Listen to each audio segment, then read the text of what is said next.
જય હિન્દ દર્શક મિત્રો, હું જમીલ પઠાણ, આપ જોઈ રહ્યા છો તીર સમાચાર. વાત કરીશું ગુજરાતમાં પણ કોલકાતા જેવી ઘટનાનું પુનરાવર્તન થતાં રહી ગયું તેની. જી હા દર્શક મિત્રો, કોલકાતામાં મહિલા તબીબ સાથે દુષ્કર્મ આચરી અને ત્યારબાદ તેની હત્યાની જે જઘન્ય ઘટના બની તેના પડઘમ હજુ શાંત નથી થયા. ત્યાં ગુજરાતમાં પણ આવી દુર્ભાગ્યપૂર્ણ ઘટનાનું પુનરાવર્તન થતું રહી ગયું. ગુજરાતમાં પણ કોલકાતાની જેમ એક મહિલા આરોગ્યકર્મી સાથે અભદ્ર વર્તન કરી તેને પોતાની હવસનો શિકાર બનાવવાનો હીન પ્રયાસ કરાયો. જોકે મહિલા આરોગ્યકર્મીએ પ્રતિકાર કરી બૂમાબૂમ કરતા આસપાસથી લોકો દોડી આવ્યા અને નરાધમ પોતાના મલિન ઈરાદાને અંજામ ન આપી શક્યો અને મહિલા પોતાની અસ્મિતાને બચાવવામાં સફળ રહી. ઘટના અંગે મહિલા આરોગ્યકર્મીએ પોતાની સાથે થયેલ શારીરિક છેડતી અને દુષ્કર્મ કરવા માટે કરાયેલ પ્રયાસ બાબતે પોલીસ મથકમાં ફરિયાદ નોંધાવી છે.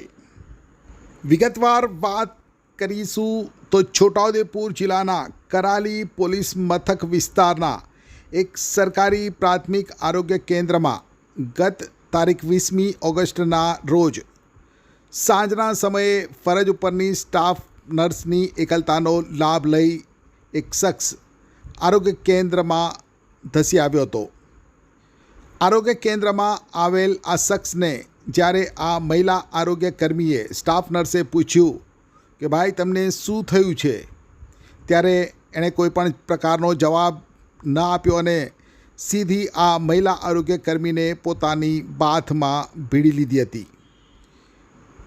જોકે મહિલા આરોગ્ય કર્મીએ તરત જ હિંમત દાખવી અને પોતાના હાથે તેને ધક્કો મારી તેનો પ્રતિકાર કરી તેને દૂર કરી દીધો હતો અને આ મહિલા આરોગ્ય કર્મીએ બૂમો પાડી. આરોગ્ય કેન્દ્રમાં મલિન ઈરાદા સાથે ધસી આવેલ આ શખ્સના મગજમાં હવસનો કીડો સળવળી રહ્યો હતો, જેથી તે અર્ધનગ્ન થઈ ગયો અને આ મહિલા આરોગ્યકર્મી સાથે અભદ્ર ભાષામાં વાત કરી રહ્યો હતો અને બીભત્સ માંગણી કરી રહ્યો હતો. જોકે આ શખ્સ પોતાના મલિન ઈરાદાને પાર પાડવામાં સફળ થાય તે પૂર્વે આસપાસથી લોકો દોડી આવ્યા હતા અને આ શખ્સને પકડી લીધો હતો અને બહાર કાઢવા લાગ્યા હતા. જોકે લોકો તેને પકડી અને બહાર કાઢી રહ્યા હતા તે વખતે પણ આ નરાધમ વળીને આ મહિલા આરોગ્ય કર્મી તરફ ખેંચાઈને તેની પાસે જવાનો પ્રયાસ કરી રહ્યો હતો અને બીભત્સ માંગણી કરી રહ્યો હતો.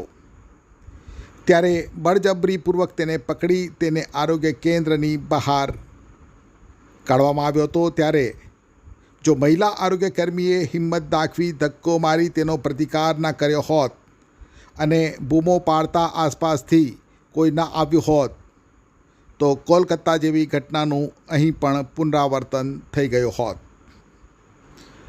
ફરજ ઉપર પોતાની સાથે બનેલી ઘટના અંગે મહિલા આરોગ્ય કર્મીએ આ કૃત્ય કરનાર જગદીશ રામાભાઈ રાઠવા સામે કરાલી પોલીસ મથકમાં ફરિયાદ નોંધાવી છે. પોલીસે મહિલા આરોગ્યકર્મીની ફરિયાદને લઈ ભારતીય ન્યાય સંહિતાની કલમ 75(1)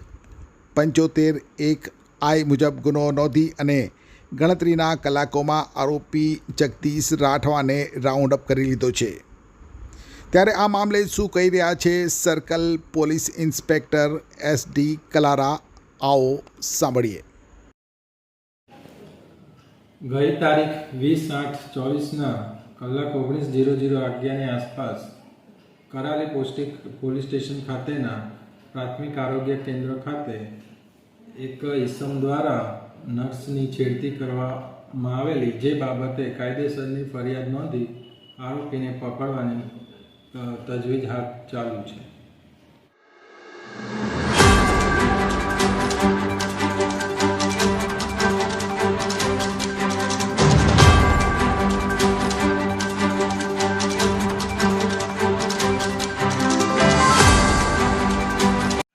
છોટાઉદેપુર સહિત રાજ્ય, દેશ અને દુનિયાના સમાચાર જોવા માટે સબસ્ક્રાઈબ કરો તીર સમાચાર અને બેલ આઇકોન જરૂર દબાવો.